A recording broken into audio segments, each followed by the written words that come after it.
Well, hello everyone, and welcome to today's webinar. Thanks for sharing your busy day with us. We really appreciate it. My name's Karen Boness. I'm the Marketing Manager here at LiveHire, and today I'll be the webinar moderator. We're lucky today we have an exciting topic. We're going to be talking about recruitment leadership in the age of AI. I'll introduce you to our speakers shortly, but we'll just kick off with our acknowledgement of country. We would like to acknowledge the traditional owners of the lands on which we meet today around Australia and the elders past and present. We acknowledge the ongoing connection that Aboriginal people have to this land and recognise Aboriginal people as the original custodians of this land. As I mentioned earlier, today's topic is recruitment leadership in the age of AI. And our guest presenter to talk us through all of that is the amazing Mr. Kevin Wheeler. Hi, Kevin. You're on mute. I forgot I was on mute. Hello, great to be here. Oh, now I think we've lost your camera. And the also amazing Chris Cooper, our Chief Revenue Officer here at LiveHire. He's also going to be sharing his expertise on all things AI. And I've already introduced you to myself, the moderator. Now, if you're new to our webinars, I'll just go through a couple of quick housekeeping options before I pass over to Chris. So first up, we encourage you to ask questions. It's a very rare event that you get access to great minds like Kevin. So ask lots of questions, send lots of questions through for us to ask him on your behalf and get the most out of today's session. In order to ask questions, we ask you to use the Q&A option at the bottom because it helps me to moderate those questions. So if you can just click on that, that would be amazing, and send through any questions. Just to sort of practice on that and kick us off, let's just say hi to me through the Q&A box. Tell me where you're from. That would be amazing. As always, we're recording today's session, so everyone will receive a copy of the recording so you're able to share it with any of your colleagues or friends that might be interested in this particular content. We've got a survey for you when you exit. That helps us to improve these sessions. We ask you if you have any ideas on speakers or content, and that's how we put these together, through suggestions and ideas from other people on the types of content they want to hear about. And we do these sessions, if you are new to our webinars, usually monthly. Our next event is going to be a live event in Melbourne, which is fantastic, on the 26th of March. We're partnering with our friends at Employer Branding Australia and Flair HR to bring an employer branding, employee engagement, talent pooling live session together. So if you're interested in attending that and you are in Melbourne or going to be in Melbourne on that day, write me a little message there and I'll give you a VIP invitation for that one. Now I'm excited to pass you over to Mr. Chris Cooper. Thank you, Karen. Appreciate it. And so Karen's obviously covered the welcome and housekeeping, and we'll pass it over to Kevin in a moment to cover recruitment leadership in the age of AI. So that'll be the bulk of the session today. And then I'll lead into a little bit about what's LiveHire doing in the space of AI and what are we seeing in HR tech more broadly in this space. And then we'll go straight into live Q&A. So with that, I'd love to introduce Kevin. So Kevin is the founder of the Future of Talent Institute, co-founder of ATC Events and Media, speaker, writer, strategic advisor, former global HR leader, and university lecturer. Kevin is one of the most prolific voices globally on talent acquisition, helping today's leaders anticipate and navigate the numerous trends that will shape the future of work. Kevin, we're very excited to have over to you. Well, very glad to be here. Thanks for having me. And let me go ahead and share my screen.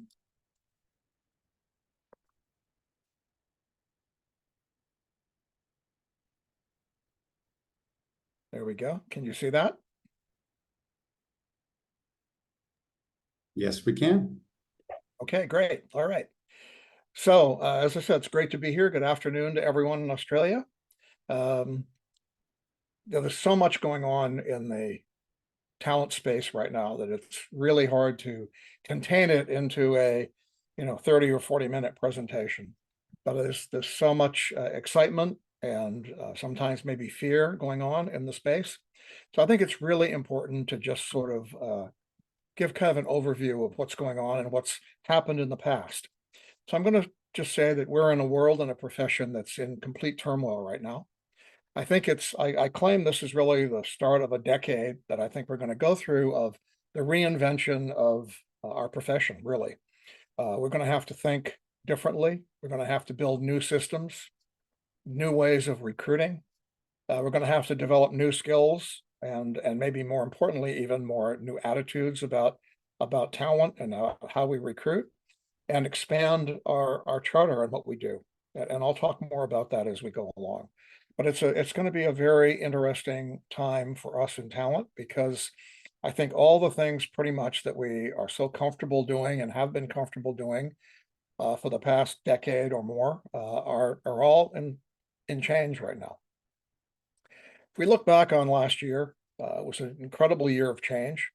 Toward the end of the year, ChatGPT suddenly appeared and literally changed the landscape, literally overnight. It got 100 million users in a matter of a few days, which is never unheard of, absolutely unheard of. Remote work is challenged right now. I think a lot of people are finding their bosses and their companies asking them to come back to the office when they don't want to, in many cases. We'll talk a little bit more about that in a few minutes. And here in the US and in Europe, there have been massive layoffs, particularly of recruiters and in the high tech space. Not so much in some of the other areas, but in high tech, there's been huge layoffs, and they're continuing right now as we speak today. I think I just read that there's been an announcement of over 25,000 layoffs coming up in the next month or so. So we're still adjusting from the pandemic and from the vast overhiring that took place during that period, and sort of the mad dash to capture talent when even the talent maybe wasn't even needed at that point. It was more take it away from the competition. We're facing the reality of that right now. And I think there's a realization now that we can automate a great deal of what we do. At least we can augment it and make it easier for us to do. And I'll talk about that. And there's demographic shortages, skill shortages that are going to continue. And we're going to talk about the concentration of talent and the slowing down of hiring. So let's dive into that and see what's going on. I think that, businesses are here in the US particularly, but I think elsewhere in the world, are really asking more and more employees to come back to work. The number of people working remotely has gone down pretty significantly from 2023, from about almost 30% of the workforce to just over 15% of the workforce. So almost half of the workforce is back in the office again. And when I look at the traffic around here and the traffic jams, it seems like we're right back to where we were before the pandemic. Only about 11% of firms are fully remote. And what's really interesting to me is more and more recruiters are being asked to come back to work as well, where many recruiters were working remotely even prior to the pandemic. Some interesting changes there that are kind of interesting. There's also a real interesting distribution of talent. And we always think that talent is kind of everywhere. And the reality is it's not. Talent is very focused or concentrated in hubs. So for example, the two largest hubs of talent in the world are London and New York City. That's where, if you want to find people, that's your best place to find them. Then there's some other talent hubs that are more globally distributed, like Dubai and Dublin and Paris and Singapore. And then there are some significant hubs, but they're sort of focused around a technology like Silicon Valley, or around finance in certain areas, or trade in certain areas. So we've got these other hubs that are there. But if you're not located in one of these hubs, if you're not recruiting in one of these hubs, it's going to be harder and harder to find the talent that you need, because they pretty much all live there. They like to be there. It's where, from the talent's perspective, this is where things are happening, and it's where they want to be for the energy and the excitement and obviously the opportunities to work there. So we've kind of got this contradiction going on between, we want people to not work remotely anymore, but in order to get the right talent, we're going to have to either open offices in these cities or allow them to work remotely. So we've got some real interesting conundrums that are happening right now. And I don't think most companies have grappled with this very effectively yet. So recruitment leadership has challenges more than I can even imagine, okay, and focus areas. But let's just focus in on some of them. The first one is really that AI and large language models are going to dominate recruiting. I think this is about a 90% certainty, in my opinion. AI is going to affect about 40% of all jobs. This is some research that's come out recently. And it doesn't mean it's going to replace those jobs, but it means it's going to have an impact on those jobs, either by making it easier to do that or giving you the ability to do more with less people. Uh, so they're going to transform what we do, and I'll probe into that in a little bit more detail in a minute. But we already are using them to help augment our sourcing, our screening, the assessment tools, to help us engage candidates, help us rewrite job descriptions. And most TA products that you can buy today are already building AI into their product and incorporating it in there. Big announcements this week that Workday has just acquired a company to help them in the front end of to automate the front end of their ATS. And you're going to see more and more of these announcements over the next few weeks and months as AI gets embedded in what we're doing and the technology that we use. And some people say the internet's the chat GTP, the AI is overhyped. I don't think it is at all.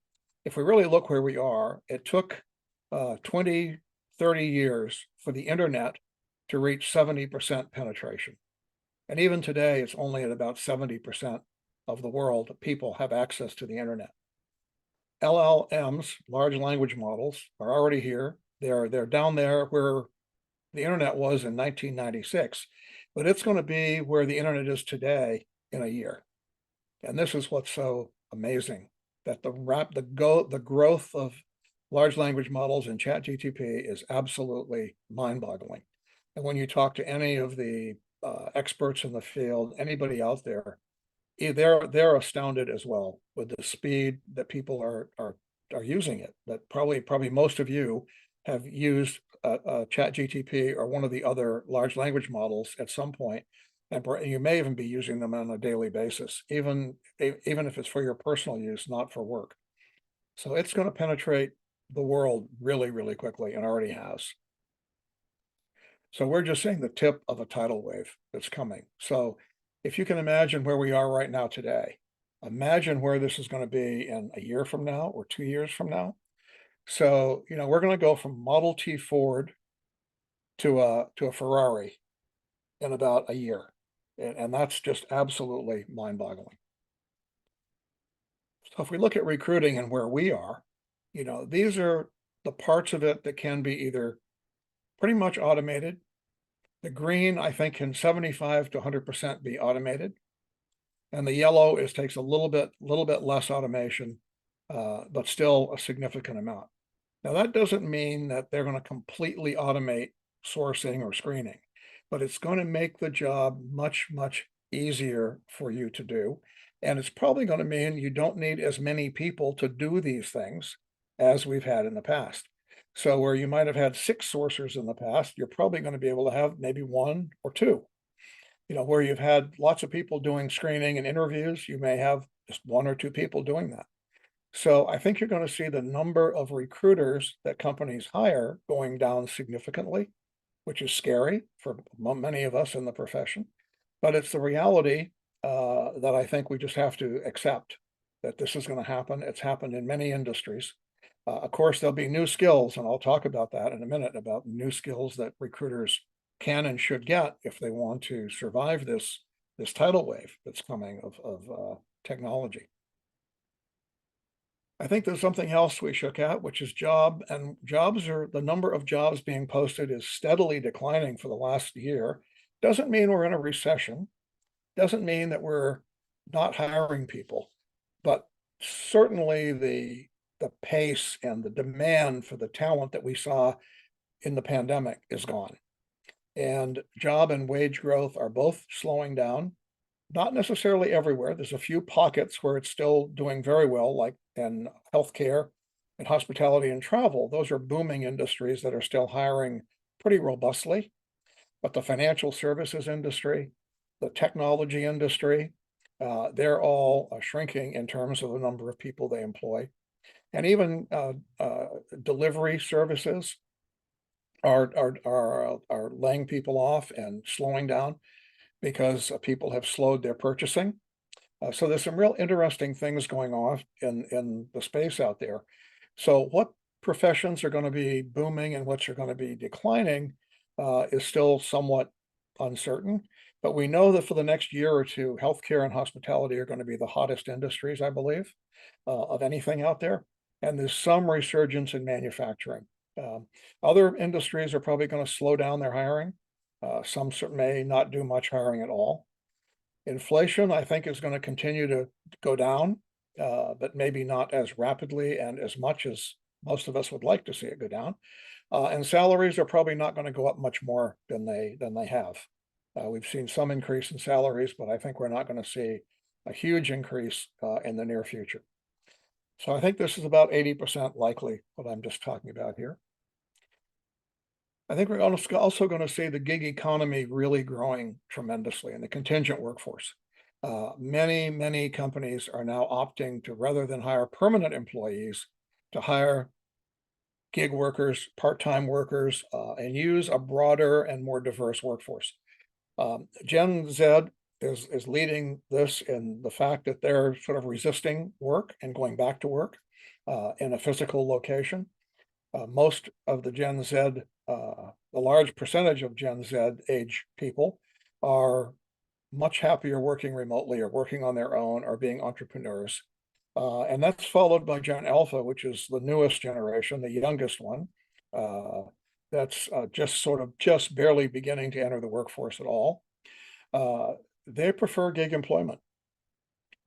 We've got real demographic challenges here. We've got, a much older workforce, and in countries all over the world, including Australia, New Zealand, Singapore, Japan, China, the US and Europe, we're getting much older. Very few babies are being born relative to what has been happened in the past. So the birth rates are way down and people are getting older. And older people have different attitudes about work, and younger people have very different attitudes about work. So we've really got talent challenges out there when a lot of people are saying, I don't want to come and do this work. So we're going to be forced to hire people as contractors or part-time as we need them. We're going to have to tap into this gig workforce. So recruiters and companies that are only focused on hiring permanent employees are going to suffer, I think, significantly. I think we need to have a broader and much more diverse discussion about the workforce and who we should hire, how many people we should hire, what kinds of people we should hire. It's not just all about hiring permanent people that work 40 hours a week. And what I'm calling the circular supply chain is getting much more important. And by supply chain, I mean the talent that you have and can tap into and can employ. And circular means we're recirculating the talent we already have. So basically, internal mobility is really what I'm talking about here, and using the people that we already have more efficiently and effectively through training and development and so forth. We know that repurposing the people we have is much more cost effective than hiring externally. It's also good for engagement, and it's great for reducing turnover. And as I said before, the demographics and the skill shortages that we're facing are going to get worse. They're not going to get better. So it's really smart for a company that has a loyal workforce to retrain that workforce and develop that workforce to fill the needs that it has, rather than going outside for all the hires. So I think that it also fits the sustainable economy mindset that we've been, talking about, that we really need to have a much more sustainable world than we have today. We're very wasteful of talent. We have very skilled, talented people, and just because we don't need that particular skill that day, we let them go, we make them redundant, and then we end up having to hire somebody back in for another short stint, rather than focusing on a long-term development approach. where we take people and move them into different jobs, anticipate some of our skill needs, and by anticipating those skill needs, have people ready to fill them ahead of time. I think that's a new role for recruiting. I think that's something that recruiters and recruiting leadership is going to have to be participating in. So I think a recruiter's role in internal mobility, a recruiting leader's role is huge. I think first of all, we really need to work with HR to develop and access a database of all the people you have and what their skills are. Very few firms have this. Most companies have no idea of their current employees' complete skill set. All they really know is the job they're doing and the degree they have or whatever, but they don't really have an idea of what are their skills. So these are some new roles for recruitment leaders and for recruiters. As we automate other things, these are roles that I think we can move into. I think we need to develop different assessment tools that focus on skills as opposed to just on matching them up to a job description that may or may not be accurate and probably doesn't contain a good list of the skills that we really need. I think we need to develop a much simpler application process for internal employees, make it almost seamless and easy for them to apply for jobs internally and move. They shouldn't have to go through anything like an external hire would have to go through. We need to make sure HR policy supports that we've got alignment with HR and the company is willing to support that, and they're willing to pay increased salaries if that's what's needed to keep these people in the organization.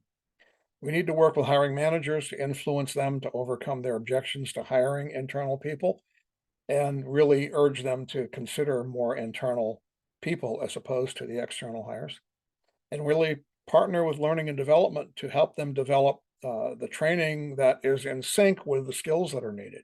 A lot of times companies have learning and development, but it doesn't really match up to what you guys are looking for in the recruiting side.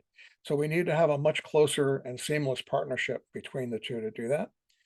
We need to have better communication internally so that employees know what jobs are open and what the skills that they need to have are for those jobs. And we need to be open to interviewing employees on an informational basis to give them more information about the jobs and the skills that are needed to fill these jobs so they can begin to get those skills as they need them.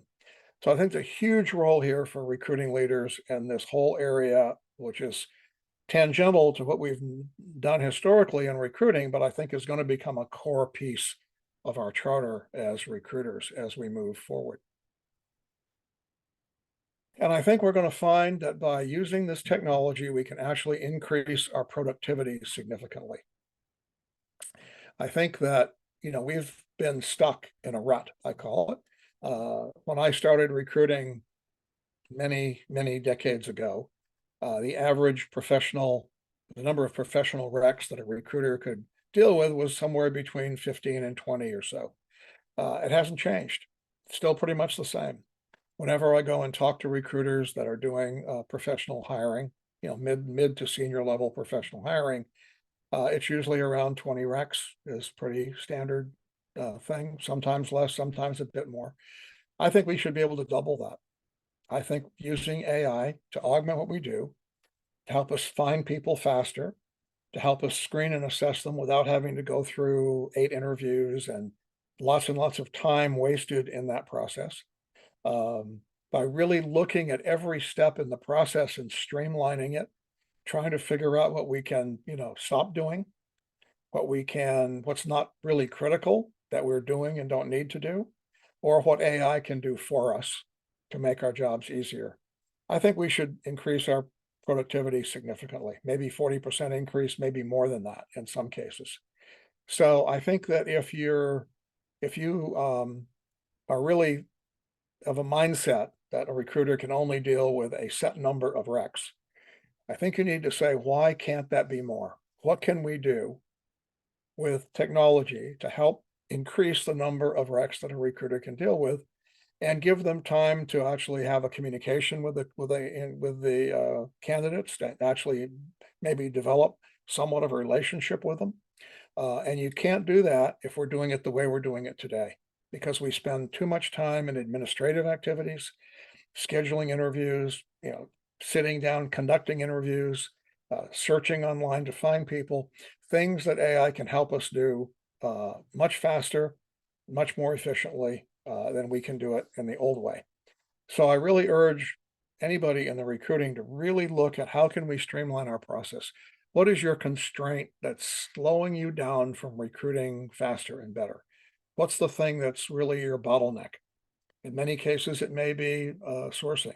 In some cases, it may be getting people to interview, getting hiring managers to interview. We need to figure out how can we overcome that? How can we improve that and speed that up?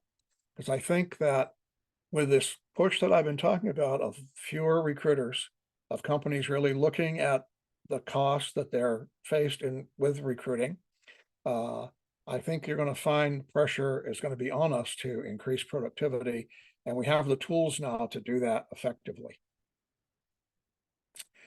So there's some recruitment leadership imperatives that I think are really important. We need to have data-driven recruitment. We really need to use data much better than we have been using it in the past. I think we need more analytics, more predictive analytics to let us say what if scenarios. We need to look at the people that we've hired in the past that have been successful and say what made them successful. What were the skills or competencies that they had that led to their success? We need far better recruitment metrics. I've spoken a lot about the recruitment metrics that we typically use today, and I think they're all pretty much useless, to be honest with you. I think they're not of much value. And I've written a lot on new metrics, so if you go to my newsletter, you can find those. And I think we need to find ways to get feedback from candidates in a much more systematic way, the ones that didn't get hired, as well as the ones that did get hired, and really look at the market trends and predict what we're going to need more effectively. And, I think this is the real area of talent intelligence. This is where we're really saying, if our company's strategy is to do this, then what are the skills that the company is going to need to do that? And do we have any of these skills within our company right now?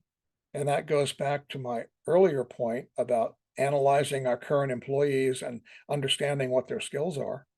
And then saying, if we don't have those skills, can we develop them? Or do we have to go outside and recruit those people? So we need to really have a much more strategic and data-driven approach to recruitment. And again, I think this is an area where talent leadership is critical to make this happen and to bring in the right kinds of people and thinking to make it happen. The second thing is strategic workforce planning. And again, this is kind of what I was just talking about in a way. Do you really understand what your organization's future needs are? And do you understand what the current needs are in a deep strategic way? I mean, mostly in recruiting, we're very reactive. We wait till a hiring manager tells us they need to hire somebody, and then we go and we look for the skill or the person. I think that's a very old-fashioned way, certainly not the way of the future. I think we need to say, anticipate what skills hiring managers are going to be asking you for by understanding where they're going and their strategy, where the technology is going, where they expect growth to take place. If you're in hospitality, where is the growth going to happen? Is it going to be in the hotel space or the restaurant space or in resorts or cruise lines? If you're in healthcare, what are the issues there? Well, we know aging population is going to drive the need for far greater and more extensive healthcare services than we currently have. So are we anticipating that and starting to build or find the people that have those skills?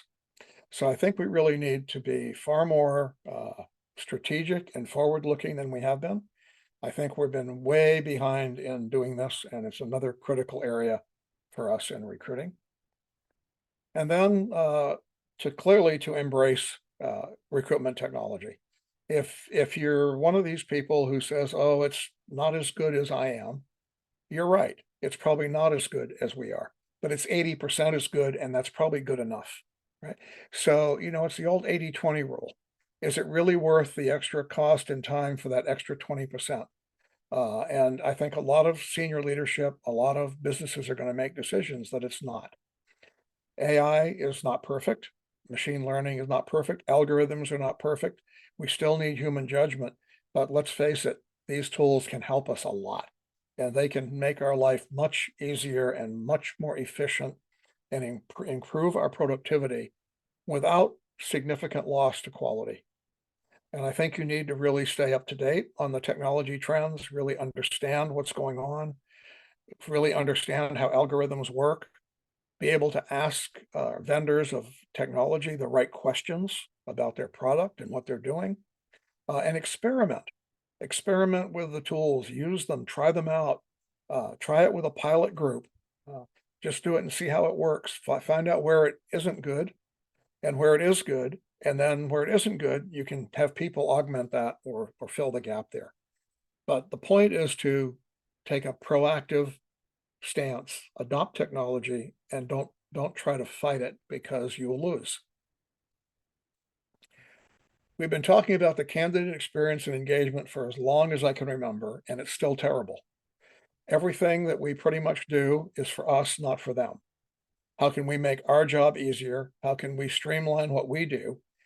We don't make it easier for them. So we don't provide them a seamless and engaging experience.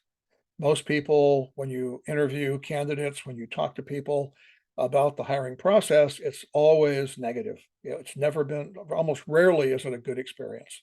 Okay. We don't personalize the process.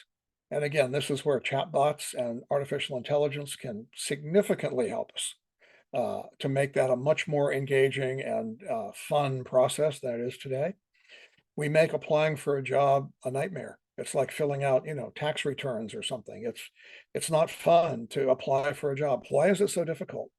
Why can't we find ways to make that easier, more friendly? Banks can do this. Shipping companies can do this.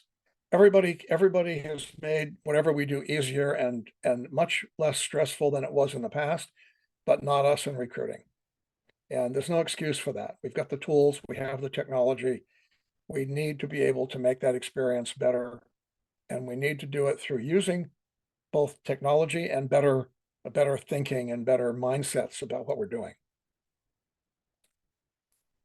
Employment branding and marketing. Again, we are probably the world's worst marketeers.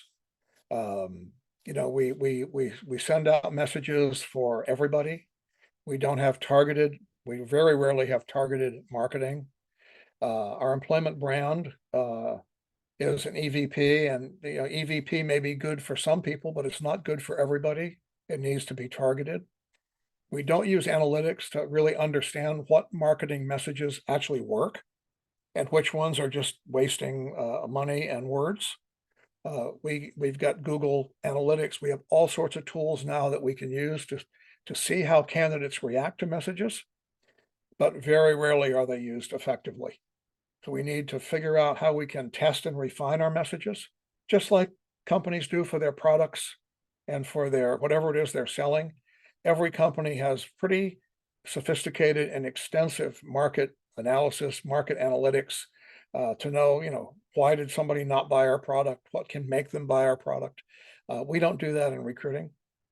We need to target our social media more effectively, our career site more effectively. I often ask recruiters, who's your career site for?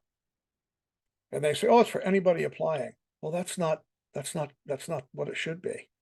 It should be designed to attract the people that are the hardest ones for you to find. If the people are easy to find, if it's not difficult to employ them, you don't need to worry about branding for those people. You need to have a website that speaks to your most critical talent, that is attractive to them, and that meets their needs specifically and in a targeted way. So this is key areas again. So we've covered a lot of different steps here, a lot of things. All of these things are things that if you focus on these and work on them, will improve significantly your chances of staying in recruiting and becoming a true partner with learning and development and HR in building the workforce. But unless we do this, as long as we keep sticking to our old reactionary administrative approaches to recruiting, we're not going to be around. We need to really look at skill and competency-based hiring. We've been talking about this forever. A really interesting report recently came out done by Harvard Business Review. It said that lots of companies talk skills and talk about hiring for skills. Very few actually do it. Mostly they fall back on degrees and experience over and over again because they didn't put in place the systems and the strategy to actually hire for skills. They don't know what skills they should hire for. They haven't really looked at the job descriptions and worked with the hiring managers to determine that. They haven't put in place good assessment tools to assess for these. And they really don't have good ways to hire and compensate people for their skills. So we really need to focus much better on what are the skills that we need in a particular role. Where do you get those skills? How do we assess for those skills? How do we hire for those skills? How do we market for those skills? And then how do we pay people for those skills? So that's a whole nother area that in recruiting we're not very good at. And we need to get, significantly better at doing this. I really think this is probably going to be the key to success in the future, as we're not going to hire more permanent employees. If we're going to be looking at the gig workforce, then clearly with a gig workforce, we're hiring for skills. We're hiring somebody who can do X or Y or Z. And we need to know what those skills are that we need. So if a hiring manager says, I need a role, we should say, no, you don't need a role, you need a skill. What skill do you need? What problem are you trying to solve? Where do you want to go? And then work back from that to say what skills will get you to that point. What skills will solve the problem or help you to build that product? Then you can go and look for people with those skills. Instead of looking for a job title, we have to start looking for skills and competencies. And we have to do that in partnership with hiring managers and in partnership with HR. And we have to build new ways to assess for those skills and new ways to pay for those skills. So this is a whole new area that HR is involved in, but recruiting is central to it, just as much as HR is in doing this. So I think that, Sam Altman, who's the founder and co-founder and CEO of ChatGPT, OpenAI, he said, well, people are still going to have jobs. Many of the jobs won't be the ones that create a lot of economic value in the way we think of value today. So in other words, what he's saying here is those kind of things are going to disappear over time. ChatGPT is going to be able to do the jobs that don't create economic values. That you have to find jobs that create economic value. If a job is simply administrative or tactical or process oriented, those jobs AI is very good at doing. We need to find ways that we do what AI cannot do. And I think what I've just outlined for the last 20, 30 minutes here is clearly areas where recruiters can play a role that is not administrative, that's definitely strategic, and that's definitely changing the way we do things and think about things, which is, I think, really what hopefully this is all about. If we look at the number of jobs that have been posted recently, it's decreased pretty significantly. All over the world, Australia is number 5 or 6 down there, 35% decrease in the number of jobs that have been posted in the past year. So we know hiring is slowing down. We know the number of people being hired is decreasing. And we know that the amount of internal movement is increasing, but not enough. It's increasing in certain areas like entertainment and administrative and support services where AI can actually do the job. We don't need to increase that internally. What we need to do is increase it down at the bottom here at the thing. And for example, in hospitals and healthcare, We need to find ways to move people through those, within those industries, in consumer services and education. So we need to really think about the skills that I've been talking about here. And how do we help people move from point A to point B in an efficient way with good training and development, with good analysis of skills, and with a streamlined recruitment process that makes it easy for people to move internally. I think this is just really a critical thing for us to focus on. When we say, why aren't we doing more internal training and development? Why aren't we moving more people internally? And this is what a recent survey that came out said, that 30% say they don't have enough budget. Some say that they have a lack of data to demonstrate the return on investment in investing in learning. And we could talk a long time about that one. Lack of partnership with technology leaders or hiring managers. Lack of insight into what the technical team needs. And a pressure to buy from outside, to buy from people that work for a famous company or people that have a certain pedigree from a university. So these are things we have to fight against. We have to push back against. These are the things we have to overcome. How do we overcome these things? How do we get data that we need? And, you know, budget comes from results. If you get results, you'll get budget. So I never think budget is a leading cause. Budget is something that comes after success, not before success. So we have to figure out how do we get successful, and then we get the budget to do it. And I think we've got the tools today to do that, and we've got enough mindset to do that if that's what we want to do. So learning and development is critical to the future of recruitment. I think we have to partner deeply with them. We have to invest in learning and development so that the L&D function has to know what they need to develop. And you need to be able to tap into that, help them do that, and then pick the people from that and put them into jobs. So it's a partnership. It's a synergistic partnership between the two functions. And I think in many companies, L&D and recruiting don't even talk to each other. They need to be coupled at the hip. Need to be a deep partnership between the two. And we need to look at a global sourcing of talent for remote talent. When we talk about those talent hubs that I mentioned at the beginning of this presentation, a lot of the key talent that you guys need is not in Australia.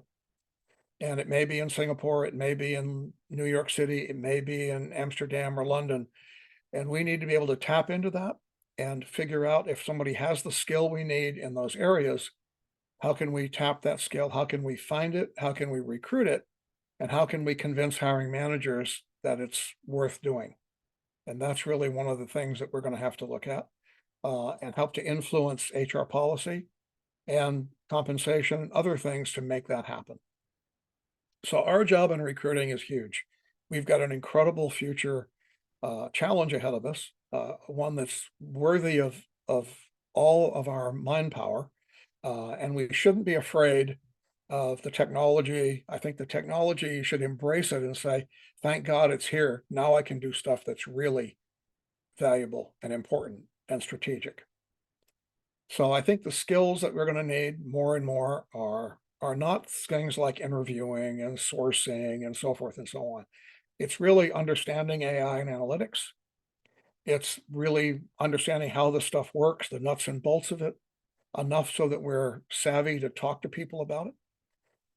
Building big networks, talent networks, being well connected through social media, externally, internally, not just networks outside our company, but networks within your company so that you know where the people are and what skills they have. Teamwork, working together in teams, building talent teams, learning how skills complement each other. Instead of having one person do something, maybe three people do it because they have complementary skills.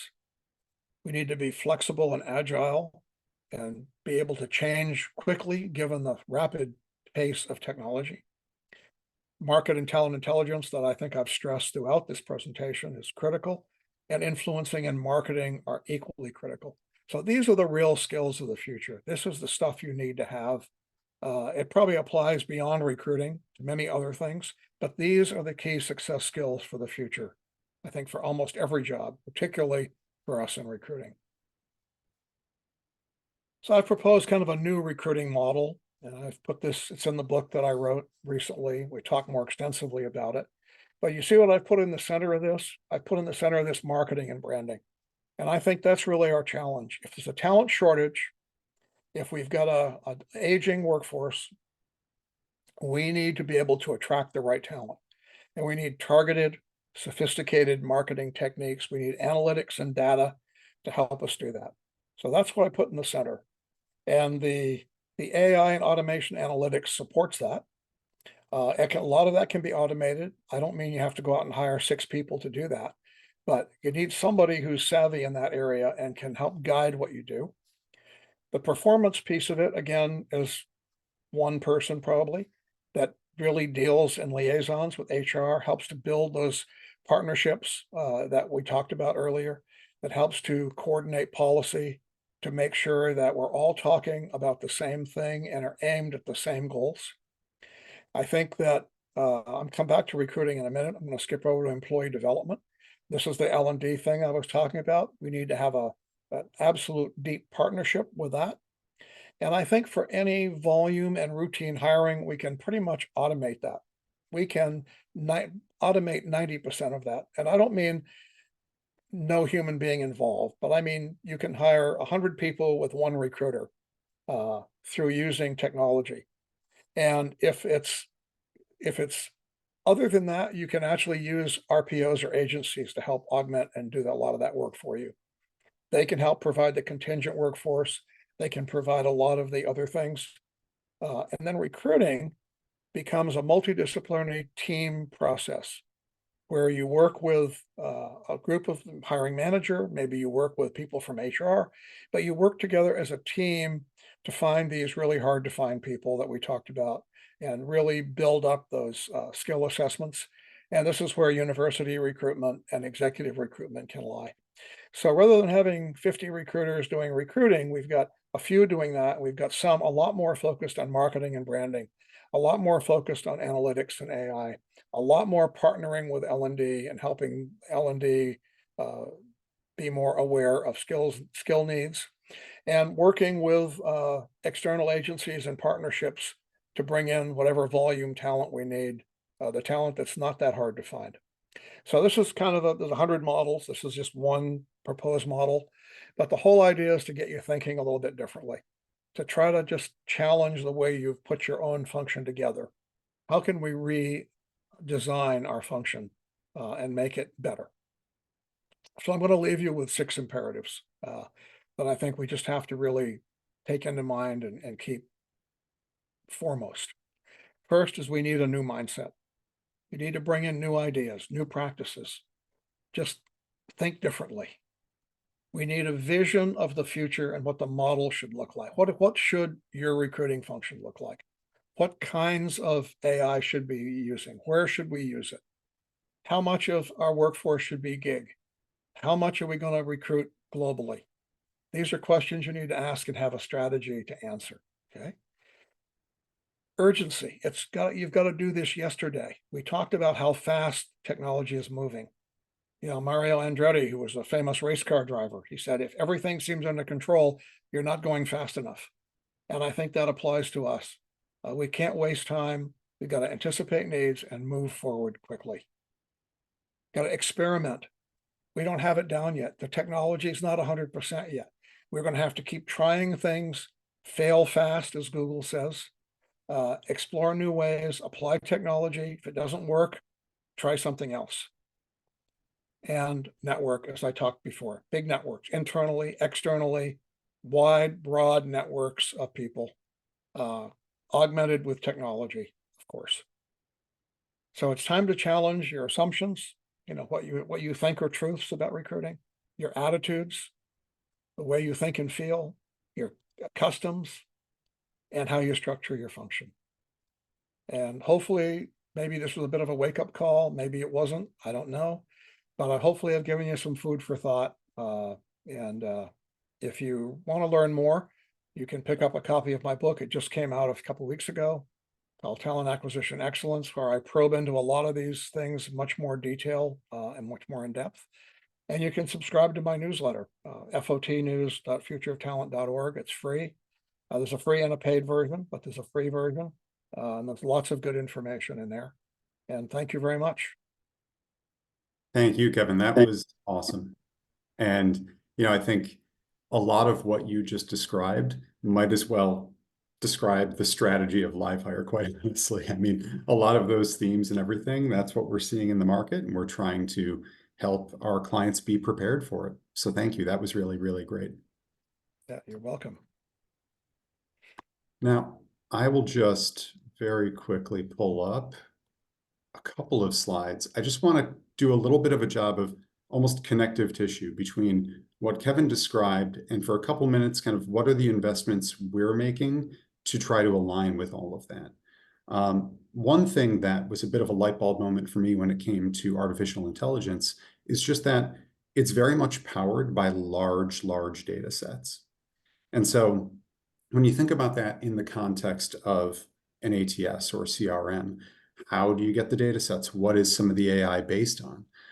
Well, in the context of LiveHire, you can imagine, we're powering private talent communities for each company that uses us. So effectively, we want that talent community to be the single destination for all talent that's interested in your brand.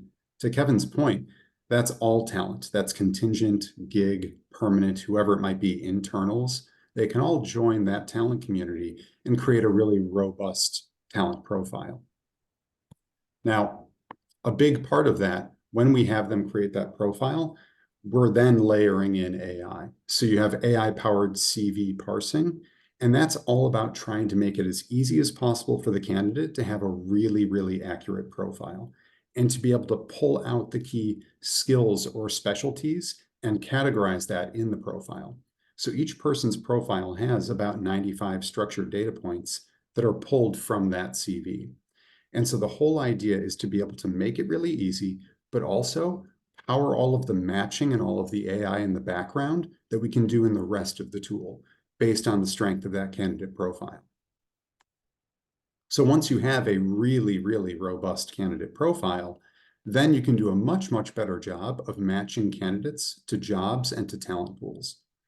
So you get that kind of alignment between the skills and requirements of the job and the people that you have in your talent community, regardless of if they're an external candidate, a contractor, an internal employee, an alumni, whatever they might be. You want that kind of visibility across the board and that kind of robust matching so you can boost recruiter productivity. This also then allows you to do a much better job of engagement. One thing that Kevin mentioned was, let's not blast out messaging to everybody in the whole database. Let's try to be more targeted with the way we engage with people. By being able to effectively match skills from people's resumes into a profile that then links into jobs and talent pools, you can then take a slice of your community, take a talent pool or a whole group of people and send them really personalized, targeted messages by SMS and email that simply allows people to have more of that one-on-one engagement. Again, creating a better experience and sending messages that are more relevant to that individual person. So this is showing up a bit odd, but this is a bit of a view. Sorry if it's cut off a little bit for you on what we're doing in the kind of AI space. So we've just, as I mentioned, we've got a lot of candidate matching with the intelligent resume analysis, but we've also just released enhanced job descriptions. So like Kevin mentioned, that ability to basically click a button and have AI write your job description for you or improve the job description that you have, that's recently been released in the LiveHire platform. But we also have a whole bunch more coming. I won't drag you through the details on all this because I want to get to questions, but everything from streamlining interview preparation, having AI help write interview questions, bridging language barriers, helping to guide decision-making, and also giving you the transparency around if a candidate has been suggested for a role, why have they been suggested for that role so it doesn't feel like such a black box, and enhancing the candidate filtering through all that process. So there's a lot more information that will come here, but like many HR tech companies, LiveHire is investing quite a bit in this space to try to boost recruiter productivity first and foremost, but that enables you to then focus on those higher value tasks and create a better candidate experience. So I will pause there. We've got 5 minutes left, and we can go straight into Q&A. So start right here at the beginning. In your experience, is there the possibility that AI will never measure fit like human judgment, i.e. personality to team, role, manager, culture? Probably won't, not for a long time anyways. I don't think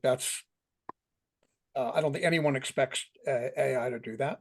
I think what AI can do is help you filter the pool down to a small number of truly skilled people that have the skills that you need, the background that you need, the competencies you need, and then human judgment will play a part when it comes to those other things.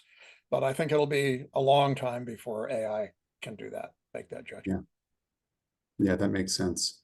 One question that's interesting, saying it's kind of an old question that's come back to the surface, but is there a bit of an argument for TA moving under marketing rather than people at some point?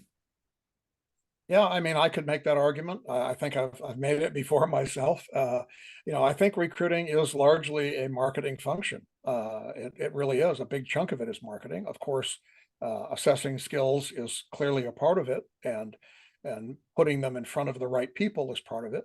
But marketing is, a key element in recruiting. It's why I made it the center of that model that I put up there. I think it's really important whether it should move under marketing or not. I think that's kind of an administrative, kind of decision. I think it has to partner closely with HR because of policy and legal issues, but it's one of those things that really needs to be a partner with HR, L&D, marketing, and IT. It needs to be a partnership with all of those things. Yeah, absolutely. What tips do you have for changing behavior with hiring managers? So for example, if you want them to think about transferable skills rather than focusing on a candidate that has X number of years of experience or something. I think that's a complicated question, and I think it really depends on several things. Number one is, what's the manager's need? Is he got a pressing immediate need for a skill? He's got to have it like yesterday. That's one thing that maybe then you need to go out and find somebody off the street that has that skill immediately. Could be a gig worker, could be a consultant or a contractor. But I think it's understanding the hiring manager deeply, where he's coming from, what his needs are, and your relationship with that hiring manager. And one of the problems that recruiters have is we're invisible. Most of the time, hiring managers hardly know who we are, don't even know who we are. You're just somebody from HR that is, in their mind, a clerk in most cases. And I hate to say that, but I think that's often the attitude. I've interviewed 100 hiring managers, thousands of hiring managers in my consulting career. And this candid message is, I don't know who my recruiter is, and I don't know anything about them. So if you don't have a relationship, if they don't trust you, if they don't know who you are, then and you don't have credibility, then no matter what you do, they're not going to believe you. All right. So the first step is build a relationship, gain credibility, really understand their needs, genuinely understand what they need. And if they absolutely need somebody right now, help them. If it's more of I need to fill this role, but it's not super critical, if it's going to take me 3 to 6 months to fill it anyways, then let's look internally. Let's see if we have somebody that can move in. Let's talk to a hiring manager before they have a need and say, gee, maybe you want to have an apprentice or somebody work part-time for you, come in and do something. So in job sharing, job partnering. So that's an HR and hiring manager thing.